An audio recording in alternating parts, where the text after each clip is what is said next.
Mixing of two gases. Mixing of two gases में note कीजिएगा,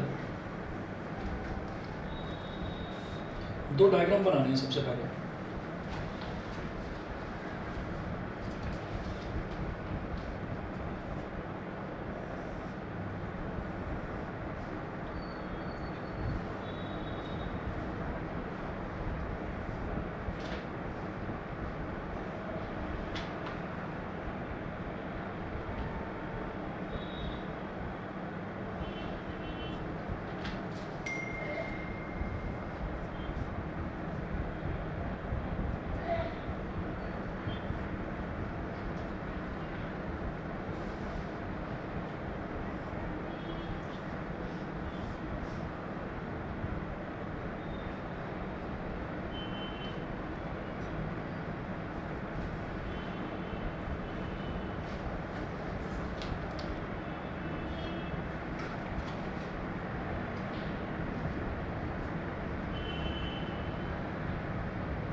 ये ऐसा है कि हमने ना जार रख रखे हैं, एक जार यहाँ पर रख रखा है और एक उल्टा करके एक जार और रख रखा है, वो खाली है।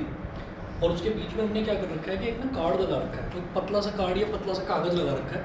और फिर हम क्या करते हैं कि इसको इंटैक्ट रखते हुए और ये जो बीच में पतला सा कागज़ है इसको ऐसे खींच लेते हैं। जब इसको खींचेंगे तो क्या होगा, ये जितने भी गैसेस के पार्टिकल्स हैं ब्रोमीन वेपर बोल दिया इसको, मतलब ब्रोमीन को अगर हम गर्म करना शुरू कर देते हैं, हीट अप करना शुरू कर देते हैं, तो उसके जो वेपर्स बनते हैं वो ब्रोमीन वेपर हो गए। तो वेपर क्या है, vapour is a kind of gas. तो वो जो गैस है वो सारे पार्टिकल्स अब इवनली डिस्ट्रीब्यूट हो जाएंगे, मतलब यहाँ से इधर चले जाएंगे और फैल जाएंगे पूरे, ठीक है। तो वही यहाँ पर आफ्टर सम टाइम, मतलब कुछ समय बाद क्या होगा,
रेड ब्राउन कलर,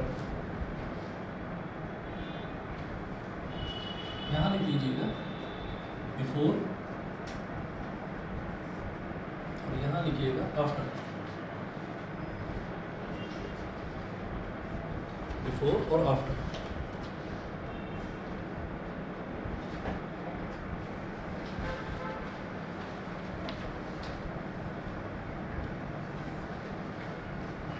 लिखिएगा this experiment can be explained as follows. This experiment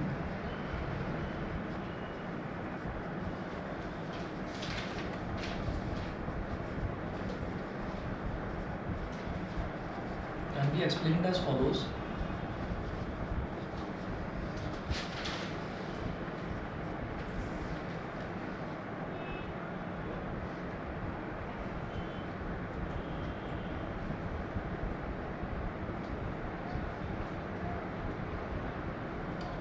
both air and bromine vapour are made of, देखिएगा, both air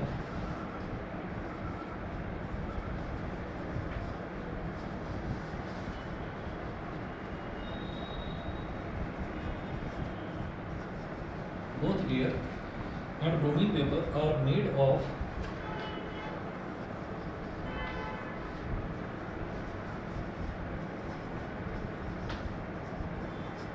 tiny moving particles.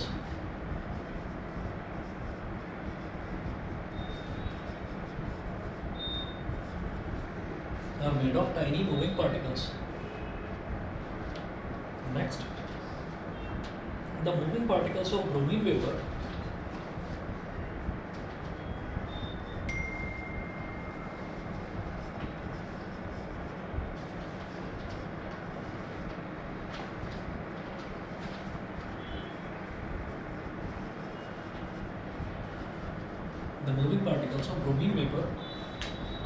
and air collide with each other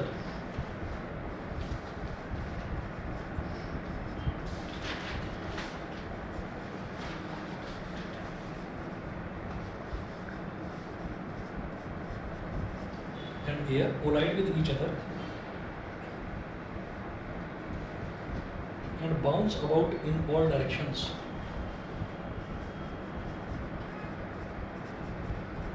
And bounce about in all directions.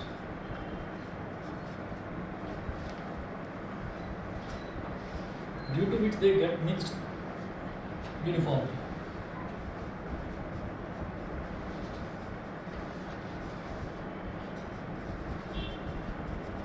Due to which they get mixed.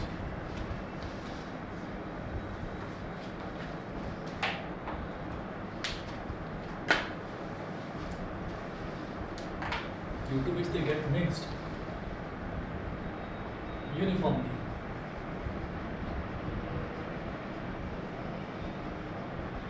Due to which they get mixed uniformly.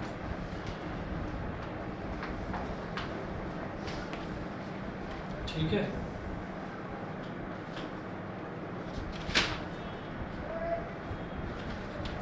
This is another example of diffusion. This is another example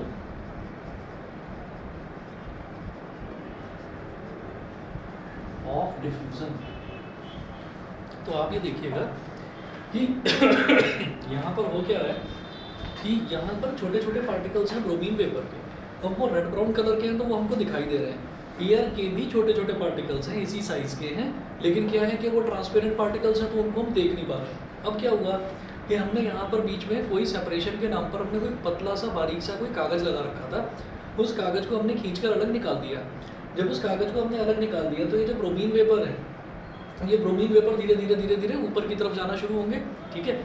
अच्छा, और air वाले जो particles हैं, तो bromine vapour के particles तो मुझे ऊपर जाते हुए दिखाई देंगे, लेकिन एयर के पार्टिकल्स क्योंकि ट्रांसपेरेंट है वो नीचे आते हुए दिखेंगे ही नहीं हमको. एक्चुअली वो भी नीचे आ रहे हैं.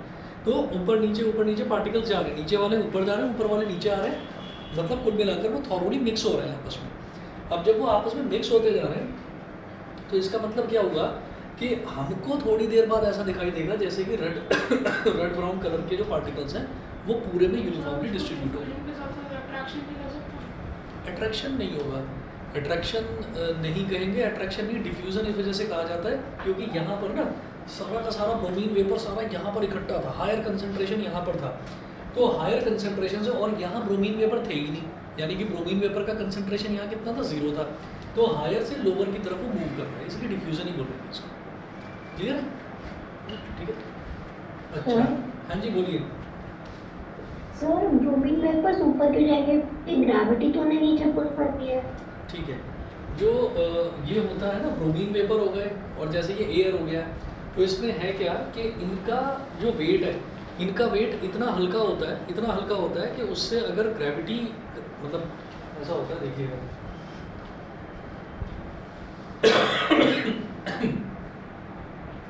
एक चीज़ होती है, जैसे ये बॉल है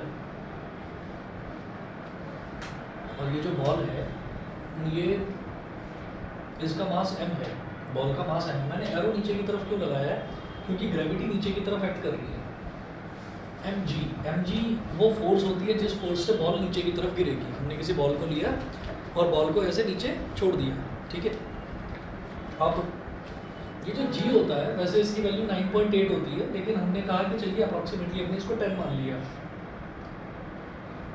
मान लो ये 1 kg की बॉल थी और जो g है, g की वैल्यू होती है 10 मीटर पर सेकंड स्क्वायर। आप इसको ना ग्रेविटेशन वाले चैप्टर में पढ़ेंगे, मैं करवाऊंगा आपको ये वाली चीज़ करवाऊंगा कि ब्रोमीन वेपर जो है, क्वेश्चन क्योंकि बहुत अच्छा है ये क्वेश्चन, ये है कि ये जो ब्रोमीन वेपर है, ब्रोमीन वेपर तो नीचे की तरफ ही जाने चाहिए थे ना, वो क्यों जा रहे हैं ऊपर की तरफ?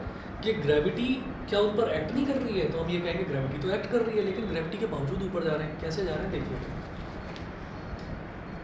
1 किलोग्राम इंटू 10 मीटर पर सेकंड स्क्वायर। हमेशा याद रखिएगा फोर्स की यूनिट होती है न्यूटन। हम जो वेइंग मशीन पर खड़े होकर अपना वेट जो हम चेक करते हैं ना, दैट इज़ नॉट वेट, वो मास होता है। हम जो खड़े होकर देखते हैं ना कि भाई 70 किलोग्राम 80 किलोग्राम, तो वो क्या है? वो हमारा मास है। मास का मतलब होता है quantity of matter content in a body. Quantity of matter, हमारी बॉडी के अंदर क्या सारा मैटर ही तो भरा पड़ा है, ठीक है, सारे ऑर्गन्स वगैरह सब कुछ भरा पड़ा है बॉडी के अंदर। तो उस क्वांटिटी को मेज़र करने का ही तरीका है मास मेज़र करना, तो मास मेज़र करता है। अब एक चीज़ होती है small G is called acceleration due to gravity. ये मास में मल्टीप्लाई हो जाती है, तो दैट बिकम्स फोर्स। अब आप ये देखिएगा कि एक कोई छोटी सी बॉल है, बहुत हल्की सी बॉल है, उसको कोई खींच के फेंक के आपको मारे, है ना, तो आपको असर नहीं होगा कुछ खास, ठीक है। और अगर वहीं कोई भारी बॉल को मारेगा तो असर होगा। इसका मतलब क्या है कि मास से मल्टीप्लाई होने के बाद में फोर्स बढ़ जाती है। मास से मल्टीप्लाई होने के बाद में फोर्स बढ़ जाती है। अब जो हम ब्रोमीन वेपर की बात कर रहे हैं, तो जो गैस के पार्टिकल्स हैं, इनका मास कितना स्मॉल होता है वो देखिएगा। इनका मास होता है लगभग ऐसे जैसे 2 इंटू 10 की पावर -6 किलोग्राम। 2 इंटू 10 की पावर -6 किलोग्राम। -6 समझ रहे हैं? -6 का मतलब क्या है कि 2 अपॉन 1 2 3 4 5 6, 10 की जितनी पावर होती है 1 के आगे उतने जीरो लगा देते हैं। ये हो गया। उसके बाद हम इसमें 10 मल्टीप्लाई कर देंगे, ये m इंटू जी, हम mg कर रहे हैं, तो m इंटू जी ये हो गया। एक जीरो से एक जीरो कैंसिल आउट हो गया। अब फिर कितना बचा? 2 इंटू 10 की पावर -5। अब ये बन गया न्यूटन। इतनी फोर्स हो गई। तो ये वही वाला एग्जांपल है जैसे आपने देखा होगा कि बहुत लाइट, अब आपने बलून लिया, बलून को फुलाया और फुलाने के बाद ऐसे ही छोड़ दिया, बलून थोड़ा बहुत फ्लोट करेगा, नीचे गिर जाएगा। क्यों? क्योंकि आपने जो फूंक उसके अंदर मारी है, जो भरा है उसको, तो वो भरने की वजह से हुआ क्या है कि आप जब कार्बन डाइऑक्साइड छोड़ते हैं तो सिर्फ कार्बन डाइऑक्साइड नहीं छोड़ते। सर्दियों में देखना स्पेक्स निकाल कर और ऐसे भाप जम जाता है उसके ऊपर, चश्मे के ऊपर, चश्मा साफ करते हैं, ठीक है। तो वो क्या है कि मैं अंदर से जो भी मैं हवा छोड़ रहा हूँ, दैट इज़ कार्बन डाइऑक्साइड। उसके साथ में वाटर वेपर भी निकल रहा है। वाटर वेपर जो है, वाटर वेपर में कुछ ना कुछ वजन होगा, वाटर है क्योंकि वो, तो उसका वजन होगा। तो इस वजह से हम जो फूंक भरते हैं वो बलून नीचे गिर जाता है। वहीं पर अगर हीलियम गैस भरी जाती है तो वो बलून ऊपर की तरफ जाता है, जबकि ग्रेविटी तो उस पर भी लग रही है। तो वो ऊपर की तरफ इस वजह से जा रहा है क्योंकि वो इतना लाइट है, वो गैस इतनी लाइट है कि उस पर ग्रेविटी काम नहीं कर पा रही है। एक्चुअली काम तो कर रही है, लेकिन उसको वो खींच नहीं पा रही है ऊपर की तरफ, नीचे की तरफ, सॉरी, वो खींच नहीं पा रही है। वो फोर्स ऑफ अट्रैक्शन इतना कम है उसका, क्योंकि वज़न इतना हल्का है। तो कोई भी हल्की सी चीज़ होती है तो आप ये देखिएगा कि एक छोटी सी बॉल भी है ना, उस बॉल को भी आप ऐसे उड़ाएंगे ना, जो बिल्कुल बच्चों की जो बॉल आती है हल्की सी, तो वो ऐसे जाएगी ऊपर, फिर ऐसे धीरे धीरे तैरती हुई आएगी, ठीक है, और फिर आकर अल्टीमेटली नीचे गिरेगी। तो होता ये है कि जो एयर है, जो ऑलरेडी एटमॉस्फेयर में मौजूद है, वो एयर जिसमें ऑक्सीजन न जाने कितनी सारी गैसेस मिक्स हैं, उन सबको खींच के रखा हुआ है अर्थ ने, क्योंकि वो हैवी गैसेस हैं जिनको खींच के रखा हुआ है।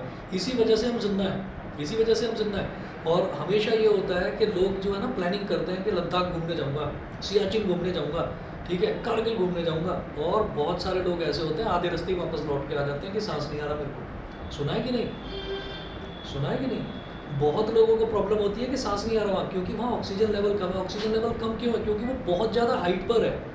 वो अर्थ से जो है ऊपर की तरफ हम जा रहे हैं वो काफ़ी ज़्यादा हाइट पर है। तो जितनी ज़्यादा हम हाइट पर जाएंगे, गैसेस जो हैं oxygen, carbon dioxide, nitrogen, sulphur जो मौजूद हैं हवा में, वो इतनी हैवी है कि वो नीचे की तरफ रहती हैं। तो सिर्फ लाइटर गैसेस ऊपर फ्लोट करती हैं और हम लाइटर गैसेस को कभी भी इनहेल नहीं करते, हमें तो ऑक्सीजन चाहिए। तो सबसे ज़्यादा अच्छी ऑक्सीजन जो है वो ग्राउंड पर मिलती है, क्योंकि ग्राउंड जो है, हम ग्राउंड पर हैं, तो हम ग्राउंड पर रह रहे हैं। तो ग्राउंड पर क्या होता है, ग्राउंड पर ग्रेविटी की वजह से सारी हैवी गैसेस आ जाती हैं, लाइटर गैसेस ऊपर चली जाती हैं। वही चीज़ यहाँ पर भी है कि जो एयर है, एयर तो नीचे आ जाएगी, एयर तो नीचे आ जाएगी, लेकिन ये लाइटर है, ये लाइटर है तो ये ऊपर की तरफ जाएगी। तो हैवी चीज़ को ग्रेविटी ज़्यादा अट्रैक्ट करेगी, लाइटर को अट्रैक्ट नहीं करेगी। सर एयर हैवी भी होगी। एयर हैवी है, बिल्कुल। बताइए जी, क्लियर है? अब नहीं क्लियर है?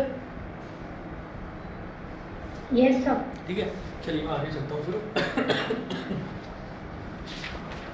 अब नोट करेंगे, the process of diffusion gives us two conclusion about nature of matter. Note करें, the process of diffusion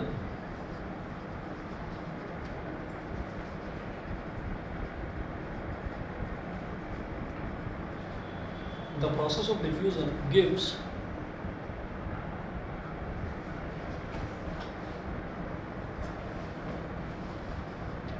two conclusions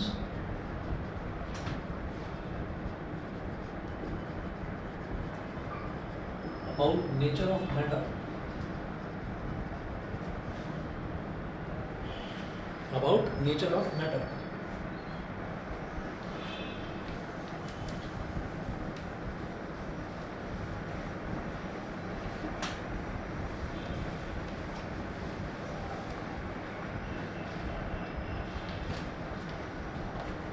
About nature of matter. First है, matter is made up of tiny particles.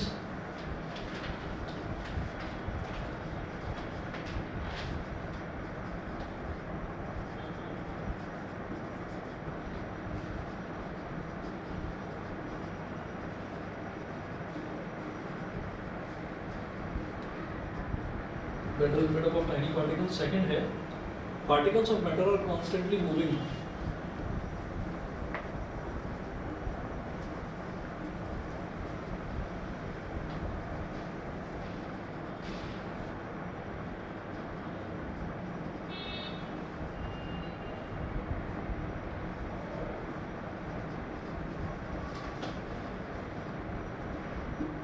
Particles of matter are constantly moving.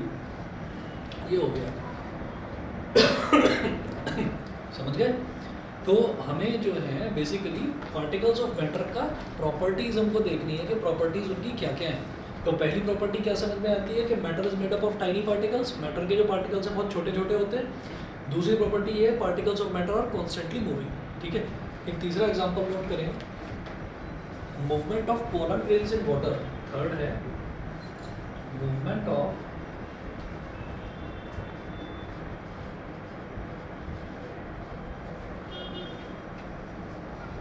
pollen grains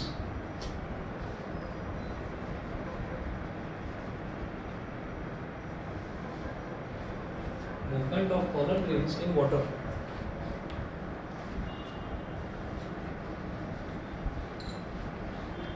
लिखिएगा, the pollen grains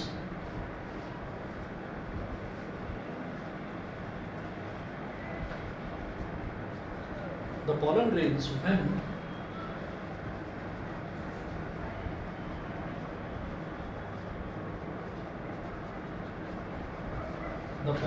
when added in water, when added in water move on the surface of water because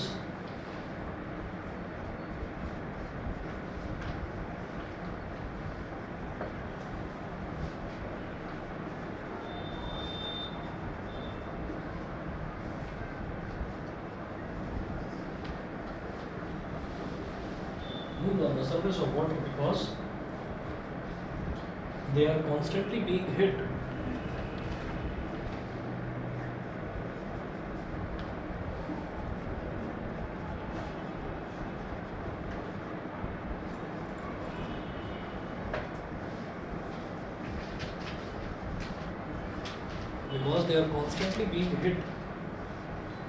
by the fast moving particles of water.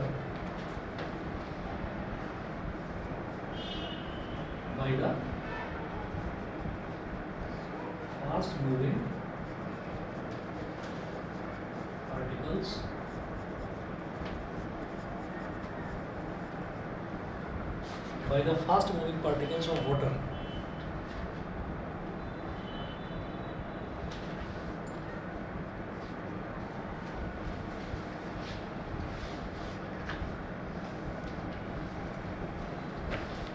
This zigzag movement, write it down.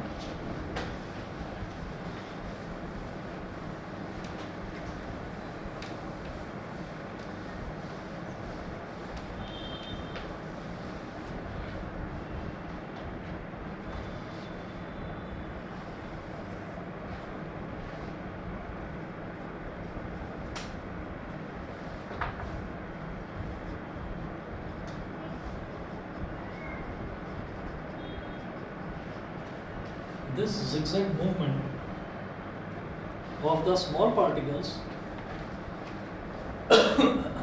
of the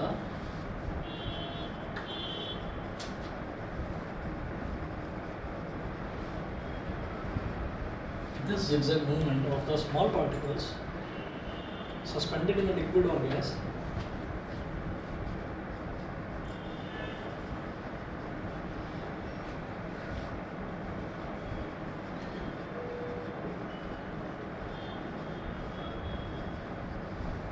This zigzag movement of the small particles suspended in a liquid or gas is called Brownian motion. Is called Brownian motion. और इसको इस तरह से दिखा दीजिए.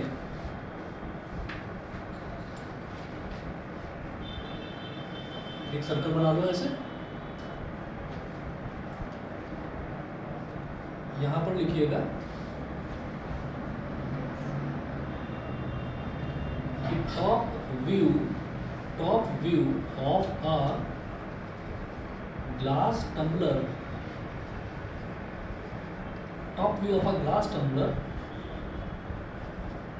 filled with water. Top view of glass tumbler filled with water.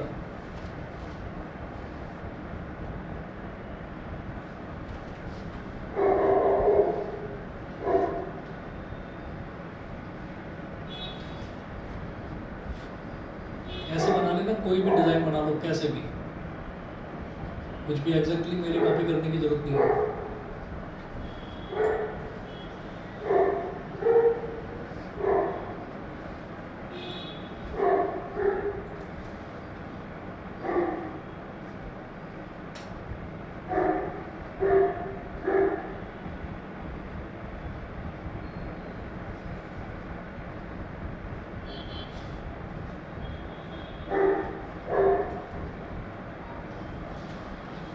ठीक है, ऐसे कुछ भी आप zigzag मोशन, हमने zigzag मोशन दिखाना क्यों है यहाँ पर कि जो पोलन ग्रेन्स हैं, पोलन ग्रेन्स क्या होते हैं, बहुत पतले पतले बहुत बारीक बारीक लाइट ग्रेन्स होते हैं.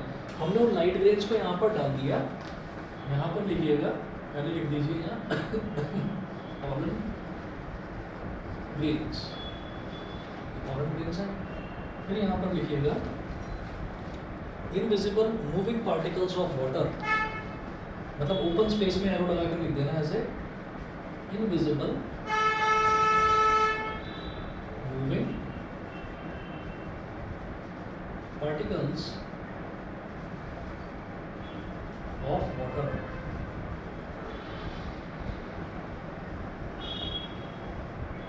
Invisible moving particles of water. ठीक है, तो देखिएगा यहाँ पर क्या है कि ये जो इनविजिबल पार्टिकल्स हैं पानी के, क्या है कि हमने दो एग्जांपल्स देखे और उन दो एग्जांपल से हमने ये कंक्लूजन निकाला कि particles of matter are constantly moving. तो मैटर के पार्टिकल्स जो है वो शांति से नहीं बैठते, उनको चलते रहना है, टक टक टक टक टक टक टक टक इधर उधर टकराते रहेंगे आपस में. ठीक है, तो वाटर के जो पार्टिकल्स हैं वो भी आपस में टकराते रहेंगे. ठीक है, अच्छा, अब उसके ऊपर आपने पोलन ग्रेन्स डाल दिया, अलग टाइप के पार्टिकल्स हैं, वो दिखाई दे रहे हैं हमको क्योंकि उनका कलर अलग है. वाटर के पार्टिकल्स दिखाई नहीं दे रहे क्योंकि वो ट्रांसपेरेंट कलर के हैं. तो क्या है कि वाटर के पार्टिकल्स इन पर टक्कर मारते रहेंगे. कॉन्स्टेंटली इनको हिट करते रहेंगे तो इसीलिए। अच्छा, ये एग्जांपल सिर्फ पॉलन ग्रेन्स में देखने के लिए मिले ऐसा नहीं होता। मैंने आपको पहले भी बताया था कि जो टेल्कम पाउडर होता है ना, वो टेल्कम पाउडर को आप थोड़ा सा ले लें, बहुत बारीक सा एक चुटकी सा ले लें आप, और उसको ग्लास टम्बलर पूरा भर लो ऊपर तक, और उसमें आप उसको डाल दो। तो आप डालोगे तो उसमें देखोगे कि छोटे छोटे पार्टिकल ना इधर उधर इधर उधर इधर उधर ऐसे घूम रहे हैं। थोड़ी देर बाद भी देखोगे तब भी आपको लगेगा शायद अब इनको शांति पड़ जाएगी। वो शांति उनको पड़ती ही नहीं है, because they are constantly moving, उनका ये नेचर है। ठीक है, तो ये ब्राउनियन मोशन कहा था क्योंकि इस चीज़ को सबसे पहले रॉबर्ट ब्राउन ने देखा था, तो उसने कह दिया कि हाँ ये टकराते हैं आपस में। एप्पल तो पहले भी करता था, न्यूटन ने देख लिया, न्यूटन ने कहा मैंने देखा। चलिए अब लिखे हैं characteristics of particles of matter.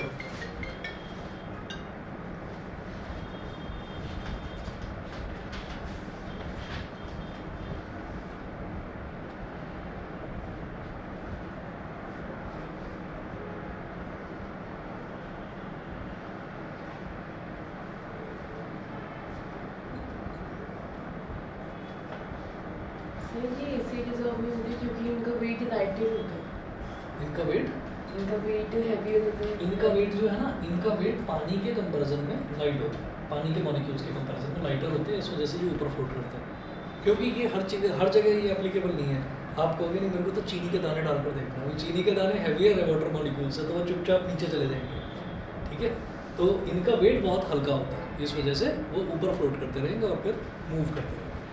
ठीक है, चलिए जी, उसके बाद में अब आप हेडिंग डालेंगे characteristics of particles of matter. Heading डाल दीजिए characteristics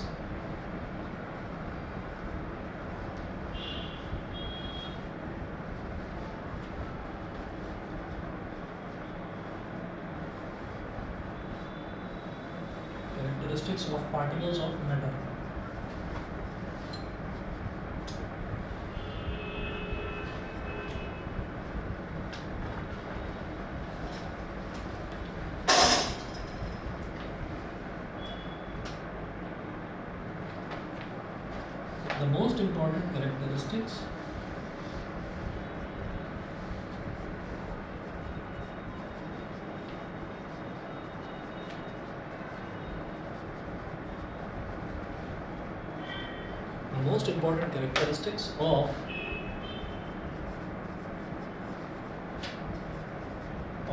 matter.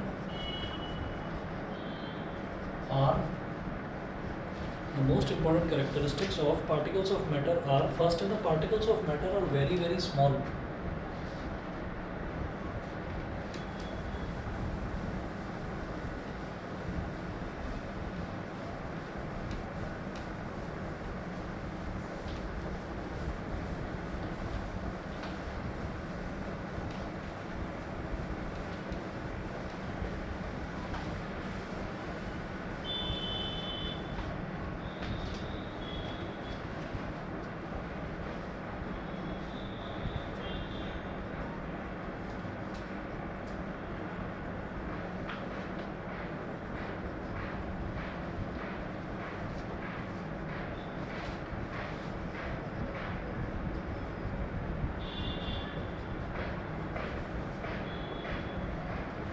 The particles of matter are very, very small. Second है, the particles of matter have spaces between them.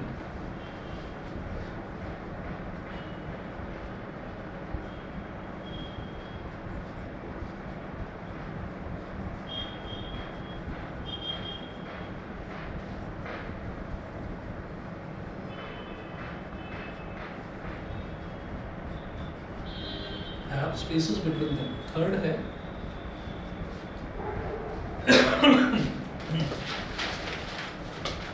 the particles of matter are constantly moving.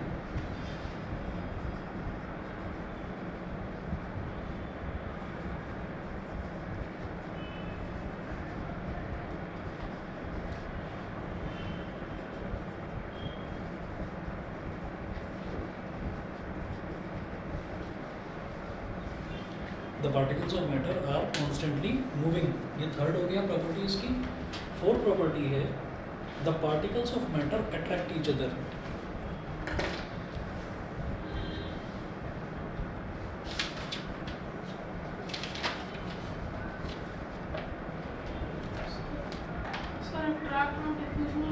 अभी बता रहा हूँ।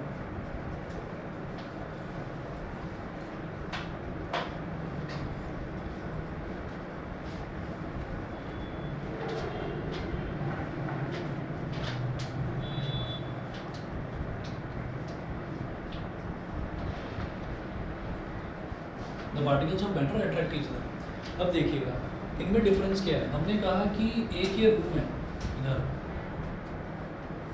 एक ये room है, इस रूम के अंदर नीचे से लेकर और ऊपर तक क्या भरा हुआ है, पानी भरा हुआ है। नीचे से ऊपर तक पूरा पानी भरा हुआ है इस रूम के अंदर और पूरी तरीके से सील्ड पैक है, कहीं से भी खुलने की जगह नहीं है। ठीक है, एक है इसमें लिड है, वो हटा देंगे तो ये पानी निकल के सारा का सारा बाहर आ जाएगा। ठीक है, अभी इसके बराबर में एक रूम है, ये इस रूम के अंदर कोई पार्टिकल ही नहीं है, वैक्यूम है ये वैक्यूम है इसमें किसी तरीके का कोई पार्टिकल नहीं है। तो अगर पूरे सिस्टम की बात करी जाए, यानी कि system of these two rooms, अगर पूरे सिस्टम की बात करी जाए तो उसका मतलब क्या है कि इस पूरे के पूरे सिस्टम में जो है हायर कंसंट्रेशन वाली जगह यहाँ पर है, क्योंकि वाटर पूरा का पूरा हायर कंसंट्रेशन में यहाँ पर है, और यहाँ लोअर कंसंट्रेशन, जीरो कंसंट्रेशन, क्योंकि यहाँ कुछ भी नहीं है, यहाँ गैस भी नहीं है, पानी भी नहीं है, सॉलिड भी नहीं है, कुछ नहीं है, बिल्कुल एम्प्टी स्पेस है। This is called vacuum. ये हमने बना लिया।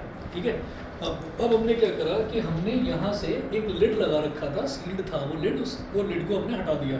बड़ी तेज़ी से पानी जाएगा और इसमें भी इकट्ठा हो जाएगा। तो इसका मतलब क्या हुआ कि the molecules of water are moving from a region of higher concentration to lower concentration. यहाँ पर कोई पार्टिकल नहीं था जिसकी तरफ वो अट्रैक्ट हो रहा हो पानी। समझ गए मेरी बात? ठीक है, अच्छा अब बात करते हैं, पानी की ही बात करेंगे और एक दूसरा एग्जांपल लेते हैं। हमने ये कहा कि यहाँ पर एक पानी की बूंद पड़ी हुई है, स्फेरिकल ड्रॉप, पानी की ड्रॉप पड़ी हुई है, और यहाँ पर एक पानी की ड्रॉप पड़ी हुई है। थोड़ी देर बाद आप ये देखेंगे कि ये दोनों ड्रॉप्स जो हैं वो ज्वाइन हो जाएंगे और एक बड़ी ड्रॉप बन जाएगी। इसका मतलब क्या है, ये एक एविडेंस है, अगेन एक प्रूफ है कि particles of matter attract each other. तो सेम टाइप के पार्टिकल्स हैं, इधर भी वाटर मॉलिक्यूल है, इधर भी वाटर मॉलिक्यूल है, दोनों ने एक दूसरे को अट्रैक्ट किया और दोनों जुड़कर एक सिंगल बड़ी ड्रॉप बन गए। तो ये तो वो एग्जांपल हो गया कि particles of matter attract each other. हाँ, मेटल में मैग्नेट तो, हाँ मैग्नेट में तो अट्रैक्शन की प्रॉपर्टी होती है, वो तो खैर बाकी सबसे अलग है। लेकिन मैग्नेट जो है वो सिर्फ 4 तरीके के पार्टिकल्स को ही, मतलब मटेरियल्स को ही अट्रैक्ट करता है, आयरन, स्टील, कोबाल्ट और निकल। अगर उसके बराबर में हम कोई प्लास्टिक रख देंगे तो वो प्लास्टिक को अट्रैक्ट नहीं करेगा। ठीक है, तो ज़्यादा अच्छा एग्जांपल यही है कि आप पानी का ले लीजिए, और अट्रैक्शन का बहुत अच्छा एग्जांपल तो गैस है, क्योंकि गैसेस जो हैं, गैसेस में हम डिफ्यूज़न बोलेंगे। वो किस चीज़ को बोलेंगे? देखिए डिफ्यूज़न जो है ना, हम एक ही चीज़ के 2 एग्जांपल ले सकते हैं। जैसे डिफ्यूज़न का हमने गैस का एग्जांपल लिया, इधर मंदिर है, मैंने यहाँ पर अगरबत्ती जला दी, बाकी पूरे घर में अगरबत्ती की जो स्मेल है वो फैल गई। तो वो सारे में क्यों फैल रही है? वो सारे में इस वजह से फैल रही है क्योंकि अगर आप इसको दूसरे नज़र से देखोगे कि नहीं, यहाँ पर पार्टिकल्स हैं इंसेंस स्टिक में से निकलने वाली स्मोक के। ठीक है, अगरबत्ती में से जो स्मोक निकल रही है, जो धुआं निकल रहा है, उसके पार्टिकल्स हैं, और चारों तरफ जो है वो एयर के पार्टिकल्स हैं। तो एयर के पार्टिकल्स और ये एक दूसरे को अट्रैक्ट कर रहे हैं। ट्रू, अट्रैक्ट कर रहे हैं। ठीक है, एयर के भी पार्टिकल्स हैं, वो भी गैसियस पार्टिकल्स हैं, और जो स्मोक निकल रहा है उसके भी गैसियस पार्टिकल्स हैं, वो एक दूसरे को अट्रैक्ट कर रहे हैं। ठीक है, तो ये अट्रैक्शन का भी एग्जाम्पल है और ये डिफ्यूज़न का भी एग्जाम्पल है। डिफ्यूज़न के लिए हम क्या बोलेंगे कि ये जो जगह है जहाँ पर अगरबत्ती जल रही है, वो वाली जो जगह है, उस जगह पर हायर कंसंट्रेशन में क्या चीज़ है? अगरबत्ती का धुआं, वो हायर कंसंट्रेशन में। हाँ, अगर हम एयर की बात करने लगे तो एयर पूरे घर में हायर कंसंट्रेशन में, तो हम उसकी बात कर रहे हैं, तो उसका धुआं कहाँ जाएगा? जहाँ पर अगरबत्ती का धुआं नहीं है, यानी कि अगरबत्ती का धुआं जहाँ लोअर कंसंट्रेशन में। तो उसके लिए तो पूरा घर पड़ा हुआ है मैदान की तरह। ठीक है, तो वो पूरे घर में घूमेगा अगरबत्ती का धुआं। समझ रहे हो? और एयर जो है, हम कहेंगे पूरे घर में एयर है हायर कंसंट्रेशन में, तो वो कहाँ जाएगी? वो एयर आ जाएगी उधर अगरबत्ती के धुएं वाली जगह पर। वो वहाँ से निकला, तो जहाँ से वो निकला, जो जगह खाली हुई उस जगह पर एयर आ गई, है ना, और यहाँ से वो वहाँ चला गया। तो एक्चुअली दिस इज कॉल्ड कि इधर का हायर कंसंट्रेशन लोअर में गया, उधर का हायर कंसंट्रेशन इधर के लोअर में आया, मिक्सिंग होती चली गई, और धीरे धीरे थोड़ी देर बाद पता ही नहीं चला कि कहाँ अगरबत्ती है, कहाँ मंदिर है, कुछ नहीं, पूरे घर में महक ही महक हो गई। समझ गए? ठीक है, तो ये चीज़ है। तो ये 4 हैं हमारे। अब आप याद रखिएगा, इसमें ना आपसे जो क्वेश्चंस पूछे जाते हैं उनमें ये जो 4 हैं, इन चारों को तो अच्छे से लर्न कर लेना। ये 4 पॉइंट्स जो हैं, तो ये तो करेक्टरिस्टिक हो गए मैटर के पार्टिकल्स के करेक्टरिस्टिक ये हो गए। उसके बाद जो क्वेश्चंस आएंगे, उन क्वेश्चंस में जहाँ पर जैसी ज़रूरत लगे वहाँ पर इनको फिट कर देना। ठीक है, क्वेश्चंस जो है वो मैं आपके साथ डिस्कस करूँगा। एनसीईआरटी के करेंगे, कुछ लक्ष्मी सिंह के करेंगे क्वेश्चंस। तो हमें बस यही 4 प्रॉपर्टी रीज़न के तौर पर वहाँ बतानी है। ठीक है, इसके बाद हाँ जी बोलिए। सर प्लास्टिक भी एक मैटर है। प्लास्टिक मेटल नहीं है। प्लास्टिक जो है ना, असल में क्या होता है, हम अगले वाले चैप्टर में करेंगे कि मेटल बोल रहे हैं या मटेरियल बोल रहे हैं। सिर्फ मैटर। मेटल हम ना एक्चुअली चैप्टर नंबर 3 में हम नहीं ये सर करेंगे। मटेरियल। चलिए मटेरियल बोल दिया। तो मटेरियल का मतलब क्या है कि मटेरियल बहुत सारे अलग अलग तरीके के हो सकते हैं। सॉलिड हो सकता है, सॉलिड भी एक मटेरियल है, लिक्विड भी एक मटेरियल है, और गैस भी एक मटेरियल है। अब मैं आ जाता हूँ प्लास्टिक पर। तो जो प्लास्टिक है वो प्लास्टिक बना हुआ है कार्बन से और हाइड्रोजन से, उनको हाइड्रोकार्बन्स बोलते हैं। तो हाइड्रोकार्बन्स की मिक्सिंग से आपने सुना होगा पीवीसी, ये एस्ट्रल पीवीसी पाइप है, ये देता है बेजोड़ मजबूती। ऐड देखा होगा उसका, ठीक है, सलमान खान आता है कंधे पर रखकर पाइप। तो वो वाला जो है वो पीवीसी जो होता है मतलब उसको बोलते हैं पॉली विनाइल क्लोराइड। और आपने ये चीज़ सुनी होगी कि एक होता है मोनोमियल, एक होता है पॉलिनोमियल। मोनोमियल मतलब जिसमें सिंगल टर्म होते हैं, पॉली मतलब जिसमें n नंबर ऑफ टर्म्स, बहुत सारे टर्म्स। तो विनाइल क्लोराइड के n नंबर ऑफ मॉलिक्यूल्स को जोड़ा जाता है तो पीवीसी बन जाती है। It is a kind of plastic. Plastic में क्या होता है, पोली ईथीन। ईथीन एक कंपाउंड होता है, ईथीन का फॉर्मूला होता है C2H2, हाइड्रोकार्बन है ये। और अगर इसके बहुत सारे मॉलिक्यूल्स मतलब करोड़ों मॉलिक्यूल्स अगर जोड़ दिया जाए तो पोली ईथीन बन जाता है। पोली ईथीन को हम पॉलीथीन बोल देते हैं। ठीक है, तो और पॉलीथीन का ही कंडेंस्ड फॉर्म मतलब बहुत हार्ड फॉर्म प्लास्टिक है। सर पॉलीथीन एक गैस का फॉर्म है। नहीं, ये हाइड्रोकार्बन है। हाइड्रोकार्बन मतलब ये कंपाउंड है, और कंपाउंड को हम गैस की फॉर्म में भी कन्वर्ट कर सकते हैं, सॉलिड की फॉर्म में भी कर सकते हैं, लेकिन इसको लिक्विफाई नहीं किया जा सकता। इसको लिक्विफाई नहीं किया जा सकता। तो प्लास्टिक को अट्रैक्ट नहीं करती। प्लास्टिक को अट्रैक्ट करेगी, लेकिन डिपेंड करता है उनके मासेस पर। सर अगर एक पॉलीथीन पड़ेगा यहाँ पे, जैसे वो अट्रैक्ट तो करेगी, मैं बता रहा हूँ। अट्रैक्ट तो मैं और ये भी कर रहे हैं, ठीक है, लेकिन इसका मतलब ये थोड़ी है कि हम आपस में टकरा जाएंगे। अट्रैक्शन में और कोलिजन में फ़र्क है, समझ गए। अट्रैक्शन का मतलब ये है, universal law of gravitation, last class में मैंने आपको बताया था। यूनिवर्सल लॉ ऑफ ग्रेविटेशन का मतलब क्या है कि every body in this universe is attracting every other body. ठीक है, ये मोबाइल को मैं अट्रैक्ट कर रहा हूँ, मैं मोबाइल को, और मोबाइल मुझे टक टक टक टक टक्कर नहीं होगी, इसका मतलब कोलिजन नहीं होगा। ठीक मोबाइल तो वैसे आजकल सभी को अट्रैक्ट करता है ना, खाली बैठते ही मोबाइल जेब से बाहर। ठीक, तो आप ये देखिएगा कि जो यूनिवर्सल लॉ ऑफ ग्रेविटेशन है, यूनिवर्सल लॉ ऑफ ग्रेविटेशन का मतलब ये है कि हर बॉडी दूसरी बॉडी को अट्रैक्ट करती है। हालांकि वो फोर्स ऑफ अट्रैक्शन इतना कम होता है कि कोलिजन नहीं हो पाता। ठीक है ना, तो वो उसी तरीके से जैसे सन अर्थ को अट्रैक्ट कर रहा है, अर्थ सन को अट्रैक्ट कर रही है, तो वो फोर्स ऑफ अट्रैक्शन है, लेकिन कम है। ज़्यादा हो जाएगा तो धड़ा हो जाएगा। समझ गए? चलिए जी, तो अब मैं आगे चलता हूँ।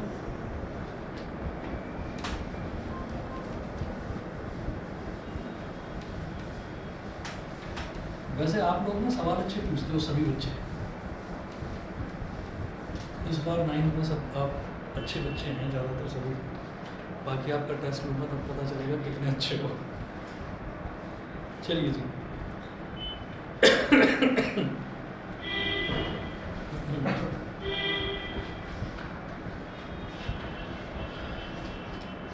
Classification of metal.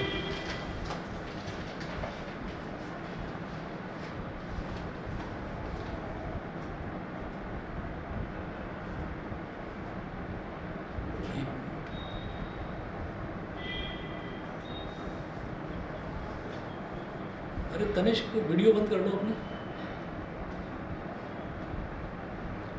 कोई नहीं, मुझे यकीन है कि आप पढ़ रहे हो। ऑलरेडी स्कूल में टीचर शायद वीडियो ऑन करवाते होंगे। सर हाँ,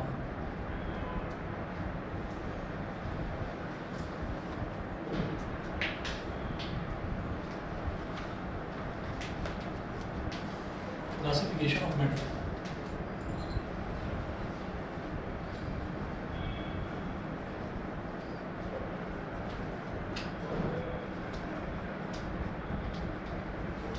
पढ़ाई है बचपन से, सॉलिड लिक्विड गैस, ठीक है, तो पता ही है, नोट कीजिएगा।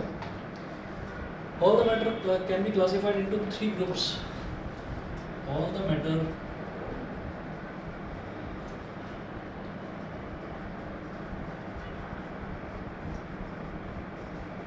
Can be classified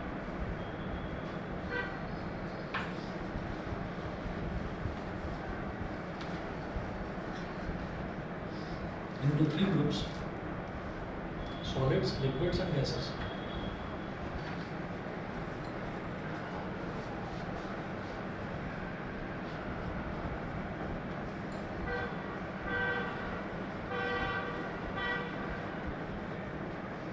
Solids, liquids and gases. Properties of solids. अब लिखिएगा properties of solids.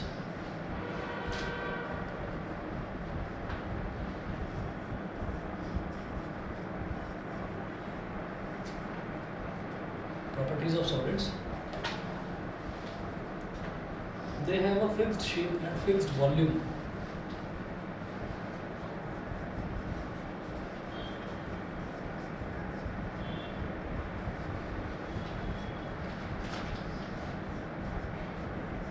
They have a fixed shape and fixed volume.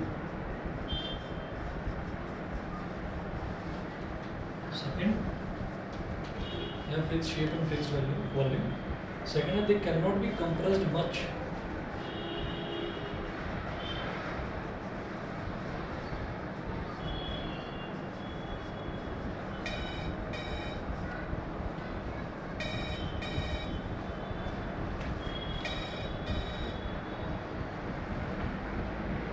They cannot be compressed much. Third, they have high densities. They have high densities. Heaviness. समझ रहे हैं, जैसे कि एक लोहे का छोटा सा टुकड़ा आप ले लो और उतने ही साइज का, उतने ही शेप का आप एक कॉटन का टुकड़ा ले लो, तो आपको लोहा कंपैरेटिवली हैवी लगेगा। हैवी क्यों लगेगा? क्योंकि वो सॉलिड है और उसमें डेंसिटी ज़्यादा होती है ना, थोड़ा हैवी होता है वो। तो जैसे पेन और मार्कर, हाँ, क्या दोबारा बोलो। जैसे एक पेन का मास और एक मार्कर का मास का बड़ा डिफरेंस है, उसमें मेरे को पता चलेगा। अच्छा, ये तो दोनों ही सॉलिड है, तो सॉलिड को सॉलिड से कंपेयर करेंगे तो दोनों ही थोड़ा थोड़ा वजन उनमें होगा, लेकिन अगर हम लिक्विड से कंपेयर करेंगे तो लिक्विड के कंपैरिजन में सॉलिड में वजन ज़्यादा होता है। जैसे हमने ये कहा कि एक बकेट है, उस बकेट में पूरे में पानी भर लो, बिल्कुल वैसी बकेट ले आओ और उस बकेट में आप कोई भी सॉलिड भर लो, कोई भी सॉलिड, आप कोई भी सॉलिड नहीं, मैं तो कॉटन भरूंगा इसके अंदर, है ना, तो वो उसकी बात नहीं कर रहा हूँ। मतलब कॉटन तो खुद अपने आप में कंप्रेसिबल है, खूब कंप्रेस करा जा सकता है, उसके अंदर तो गैप्स भरे हुए हैं, बहुत सारे एयर गैप्स होते हैं कॉटन के अंदर, इसीलिए वो कंप्रेसिबल होता है। तो ऐसी चीज़ हो जो कि नॉट कंप्रेसिबल हो, ये है ना, दे can not be compressed much, ठीक। अब उसमें आप चाहे उसके अंदर चीनी भर लो, मतलब चीनी को कंप्रेस तो नहीं करा जा सकता, टूट जाएगी, कंप्रेस करने की कोशिश करोगे तो। चीनी के क्यूब्स होते हैं छोटे छोटे, उसको आप दबाने की कोशिश करो तो ऐसा नहीं है कि वो स्पंज की तरह दबेगी, वो टूट जाएगी, पाउडर बन जाएगा उसका। तो इस तरीके का कोई भी सॉलिड अगर आपने बकेट में लिया और आप दोनों को उठाकर देखेंगे तो आपको पानी के कंपैरिजन में सॉलिड वाली जो बकेट है, सॉलिड से फिल्ड बकेट जो है वो हैवी लगेगी। चाहे उसमें सैंड डाल लो, रेत डाल लो, तो भी आप देखेंगे कि रेत वाली बकेट जो है वो हैवी है पानी के कंपैरिजन में। क्वांटिटी पे डिपेंड करते हैं। हाँ, क्वांटिटी पर तो डिपेंड करेगा, मैं कह रहा हूँ सेम बकेट, सेम साइज़ की बकेट है ना, ऐसा नहीं है कि एक बकेट बहुत बड़ी ले ली और एक छोटी ले ली, फिर तो नहीं से मतलब सेम बकेट में मैंने पानी डाल दिया एंड सर सेकंड में मैंने पेन डाल दिया, देन से पानी वाली हैवी तो वो मतलब वो तो सेम, मतलब मैं वही कह रहा हूँ कि क्वांटिटी सेम होनी चाहिए। चलिए जी, अगला देखिएगा, दे हैव हाई डेंसिटीज, मतलब हैवीनेस।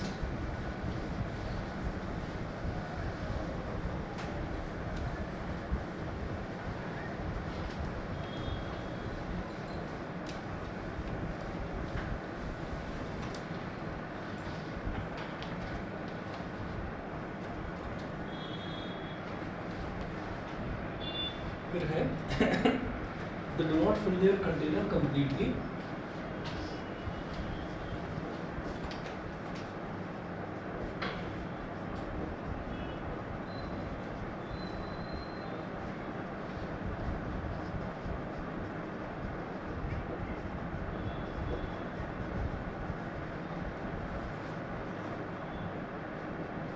इसका मतलब क्या है कि अगर मान लीजिए हमने किसी एक बॉक्स में हमने ईंटें ही रख ली हैं, मान लीजिए ब्रिक्स रख ली हैं हमने, और उनको हमने रख लिया, तो क्या वो पूरी तरीके से उसको बॉक्स को पूरे को फिलअप कर देगा?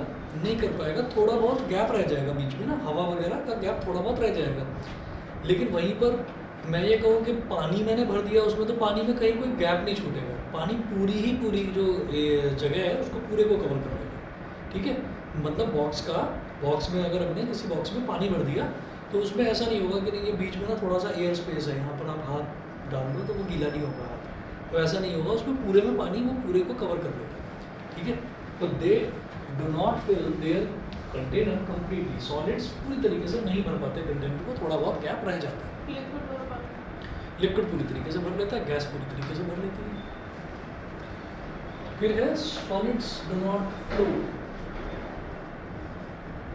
सॉलिड्स डू नॉट फ्लो, हमें पता है they can roll, they can fall, but they can not flow. किसी एक चीज़ को मैंने लिया तो मैं बॉल को थोड़ी ना, बॉल बह जा, है ना, वो बहेगी थोड़ी, बॉल तो लुढ़कती हुई जाएगी, ऐसा तो नहीं हो सकता। समझ गए? चलिए अगला देखिएगा, नोट कीजिए प्रॉपर्टीज ऑफ सॉलिड्स के बाद properties of liquids.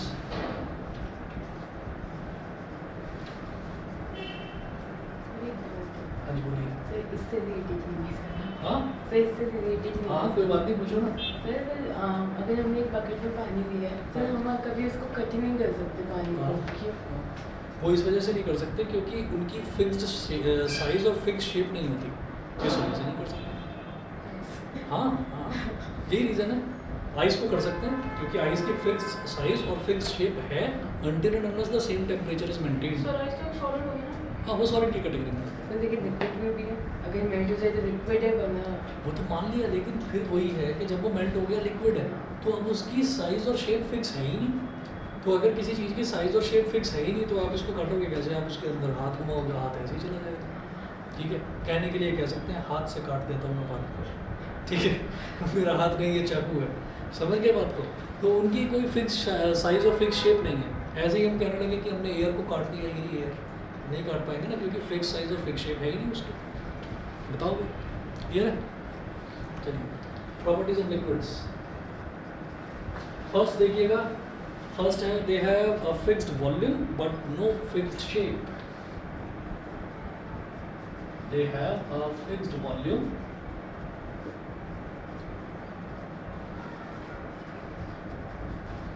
But no fixed shape.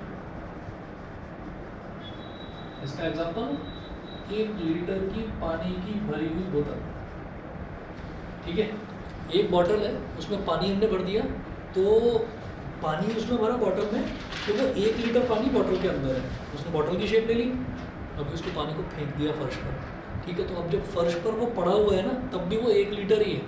इसका मतलब उसकी वॉल्यूम फिक्स है, 1 लीटर वॉल्यूम थी उसकी बॉटल के अंदर भी, 1 लीटर वॉल्यूम उसकी फर्श पर पड़ा हुआ तब भी है, लेकिन अब उसने पूरे फर्श की शेप ले ली है, फैल गया। समझ गए? तो they have a fixed volume but no fixed shape. ठीक है,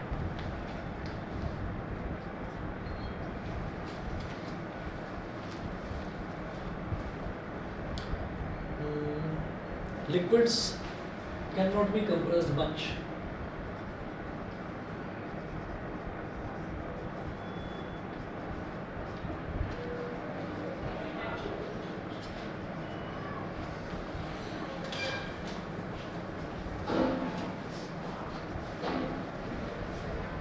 Liquids cannot be compressed much. क्या?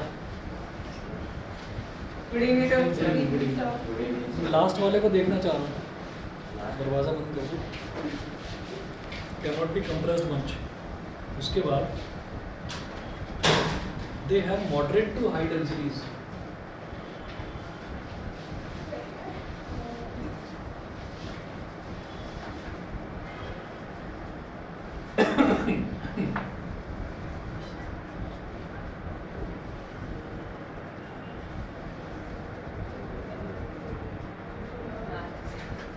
दे have moderate to high densities. Moderate to high densities का मतलब क्या है? कम घने भी होते हैं और बहुत ज़्यादा घने भी होते हैं। फॉर एग्जांपल चम्मच ली और पानी के ग्लास में डाला और चम्मच को घुमा दिया, टक टक टक टक टक टक घूम गई फटाफट। अभी चम्मच को लो और हनी है ना, हनी की बॉटल में डालो और उतनी ही तेज़ी से घुमा कर दिखाओ, नहीं घुमा पाओगे, थक जाओगे। क्यों? क्योंकि उसकी डेंसिटी ज़्यादा होती है, गाढ़ा होता है, ठीक है। तो they have moderate to high densities. अगला नोट करें, they do not fill their container completely.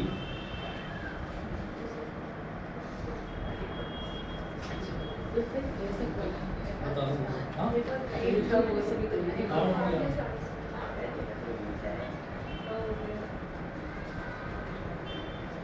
दिखाई तो देता है कि पूरी तरह से भर लिया, लेकिन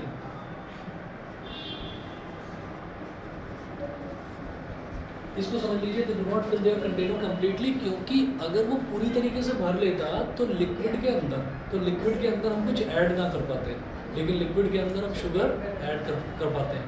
शुगर लिक्विड के अंदर जो छोटे छोटे पार्टिकल्स बचे हुए हैं, इंटरमॉलिक्यूलर स्पेसेस जो बचे हुए हैं, उन स्पेसेस में जाकर शुगर फिक्स हो जाती है, गैस फिक्स हो जाती है वहाँ पर, ठीक है। तो they do not fill their container completely, इसका मतलब थोड़ा बहुत, ऐसा नहीं है कि मतलब बहुत ज़्यादा स्पेस वो छोड़ देता हो, लेकिन थोड़ा बहुत स्पेस बचा रहता है लिक्विड के अंदर, ठीक है। हाँ, आपने कोई जो चीज़ उसके अंदर डिजॉल्व ही नहीं हो सकती, आपने ऐसा बड़ा सॉल्यूट पार्टिकल उसके अंदर डाल दिया तो फिर नहीं घुलेगा, फिर तो ठीक है, पानी ऊपर आ जाएगा, फिर तो वो थर्स्टी फ्लो वाली स्टोरी। हाँ हाँ, दे फ्लो इजीली।